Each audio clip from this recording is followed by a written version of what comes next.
Union budget, ये नाम सुनते ही ना दिमाग में अक्सर भारी भरकम आंकड़े, मुश्किल से शब्द और कंफ्यूजन ही आता है ना? पर क्या हो अगर इसे समझना उतना भी मुश्किल ना हो? चलिए आज कोशिश करते हैं इसे बिल्कुल आसान भाषा में तोड़ने की और ये जानने की कि इसका हम सब पर असल में क्या असर पड़ता है। तो आज के इस सफर में हमारे 6 अहम पड़ाव होंगे। हम बजट की बड़ी तस्वीर से शुरू करेंगे और आखिर में ये समझेंगे कि हमारे लिए सबसे जरूरी बातें क्या हैं।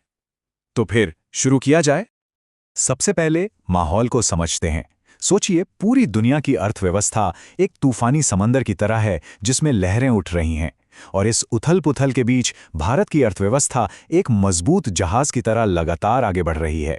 ये बजट इसी बैकग्राउंड में पेश किया गया है। 7.4%। देखिए, ये सिर्फ एक नंबर नहीं है, ये उस मजबूत जहाज की रफ्तार है जिसकी हम बात कर रहे थे।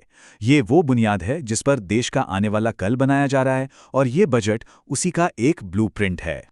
12.2 ट्रिलियन रुपए। रकम बहुत बड़ी है, सुनने में भी। लेकिन आम भाषा में इसका मतलब क्या है? इसका सीधा सा मतलब है बेहतर सड़कें, तेज रफ्तार वाली ट्रेनें और ऐसा इंफ्रास्ट्रक्चर जो हमारी रोजमर्रा की जिंदगी को पहले से आसान बनाए। ये हमारे आने वाले कल में एक बहुत बड़ा निवेश है। चलिए, अब आते हैं उस सवाल पर जो शायद सबसे ज्यादा मायने रखता है। इस पूरे बजट का हमारी जेब पर क्या असर पड़ेगा? देखते हैं कि ये बजट सीधे सीधे हमारे फाइनेंस पर कैसे असर डालता है। तो जो सबसे बड़ा सवाल होता है नौकरी पेशा लोगों के मन में, इनकम टैक्स का क्या हुआ? यहां पर बड़ी खबर यही है कि कोई बड़ी खबर नहीं है। इनकम टैक्स स्लैब में कोई भी बदलाव नहीं किया गया है। तो एक तरह से ये राहत की बात है कि इस साल टैक्स का स्ट्रक्चर वैसा ही रहेगा जैसा था। लेकिन हाँ, एक पहेली अभी भी है। नई टैक्स व्यवस्था चुने जो सीधी और आसान है, या फिर पुरानी व्यवस्था जिसमें बहुत सारी छूट मिलती हैं। ये चुनाव अभी भी लोगों के हाथ में है। इसे ऐसे समझ सकते हैं कि एक सीधा साफ रास्ता है और दूसरा रास्ता है जिसमें कई शॉर्टकट हैं। पहुंचना एक ही जगह है, पर तरीके अलग अलग हैं। अच्छा, अब जरा कीमतों का हिसाब किताब देख लेते हैं। अच्छी बात यह है कि विदेश घूमना और कैंसर की कुछ बहुत जरूरी दवाइयां सस्ती हुई हैं। वहीं दूसरी तरफ इंपोर्ट किए गए छाते, एटीएम मशीन और हाँ, शेयर मार्केट में कुछ तरह की ट्रेडिंग के लिए अब जेब थोड़ी ज्यादा ढीली करनी पड़ेगी। अगर विदेश में पढ़ाई या इलाज का कोई प्लान है तो यहाँ एक अच्छी खबर है। वहाँ पैसे भेजने पर जो टैक्स लगता है, जिसे टीसीएस कहते हैं, उसे कम कर दिया गया है। ये एक छोटी सी राहत जरूर है, लेकिन कई परिवारों के लिए ये एक बड़ा फर्क ला सकती है। ठीक है, तो अब एक पल के लिए अपनी जेब से ध्यान हटाकर थोड़ा दूर की सोचते हैं, भविष्य की। भारत अपने आने वाले कल के लिए क्या तैयारी कर रहा है? चलिए उन निवेशों पर नजर डालते हैं जो हमारी अगली पीढ़ी का भविष्य तय करेंगे। यहां से चीजें सच में काफी दिलचस्प हो जाती हैं। अब बात हो रही है भविष्य की टेक्नोलॉजी की, सेमीकंडक्टर, एआई, बायोफार्मा। ये सिर्फ सुनने में भारी लगने वाले शब्द नहीं हैं। ये वो इंजन है जो आने वाले दशकों में भारत की ग्रोथ को रफ्तार देंगे। सरकार टेक्नोलॉजी पर एक बड़ा दांव लगा रही है और इसके नतीजे वाकई शानदार हो सकते हैं। और ये बात सिर्फ हम नहीं कह रहे, माइक्रोसॉफ्ट इंडिया के प्रेसिडेंट भी यही मानते हैं। उनका कहना है कि ये बजट एक डिजिटल भविष्य का साफ सुथरा रोडमैप है। मतलब टेक्नोलॉजी इस प्लान का सिर्फ एक हिस्सा नहीं है, बल्कि टेक्नोलॉजी ही ये पूरा प्लान है। हर अर्थव्यवस्था की एक रीढ़ की हड्डी होती है, वो सेक्टर्स जो उसे असल में चलाते हैं। तो आइए देखते हैं कि ये बजट उन जरूरी स्तंभों को और मजबूती कैसे दे रहा है। अब देखिए, खेतीबाड़ी भी डिजिटल दौर में कदम रख रही है।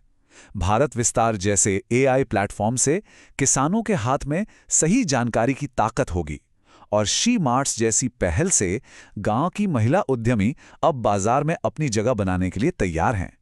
ये एक तरह से खेतों में हो रही एक खामोश क्रांति है। एमएसएमईज यानी हमारे छोटे उद्योग हमारी अर्थव्यवस्था के दिल की धड़कन हैं, और ये बजट एक स्पेशल फंड के जरिए उन्हें वो जरूरी ताकत दे रहा है। साथ ही हेल्थ सेक्टर में नौकरियों के नए दरवाजे खोल रहे हैं। ज्यादा नौकरियां, मजबूत अर्थव्यवस्था, फॉर्मूला बिल्कुल साफ है। बजट का ऐलान हो गया, सारी बातें सामने आ गईं। लेकिन अब असली सवाल यह है कि मार्केट क्या सोचता है। निवेशकों ने अपना फैसला सुना दिया है, और सच कहूं तो वो थोड़ा चौंकाने वाला हो सकता है। तो अब वक्त है हकीकत का सामना करने का। क्या बजट निवेशकों के लिए हिट रहा या फिर फ्लॉप? चलिए देखते हैं कि आंकड़े क्या कहते हैं। और जवाब था एक जोरदार नहीं। मार्केट बहुत बुरी तरह गिरा, इतना कि पिछले 6 सालों में बजट के दिन ऐसी गिरावट नहीं देखी गई।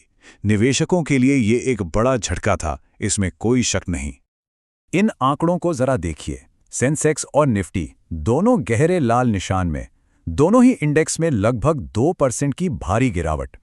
ये तस्वीर साफ साफ बाजार की निराशा को दिखा रही है। तो सवाल यह है कि आखिर मार्केट इतना गिरा क्यों? इसका विलन कौन था? तो देखिए, वजह थी STT यानी सिक्योरिटीज ट्रांजैक्शन टैक्स में बढ़ोतरी, खासतौर पे स्टॉक डेरिवेटिव्स पर। सुनने में ये एक छोटा सा बदलाव लगता है ना, पर इसका असर बहुत बड़ा हुआ और बाजार में एक तरह से बिकवाली की होड़ मच गई। कभी कभी कहते हैं ना, छोटी छोटी बातें ही सबसे बड़ा फर्क डाल देती हैं। हमने काफी सारी बातें की, तो चलिए अब इस पूरी चर्चा को उन कुछ जरूरी पॉइंट्स में समेटते हैं जिन्हें जानना वाकई जरूरी है। अगर इस पूरे बजट से सिर्फ 4 बातें याद रखनी हो तो वो ये हैं।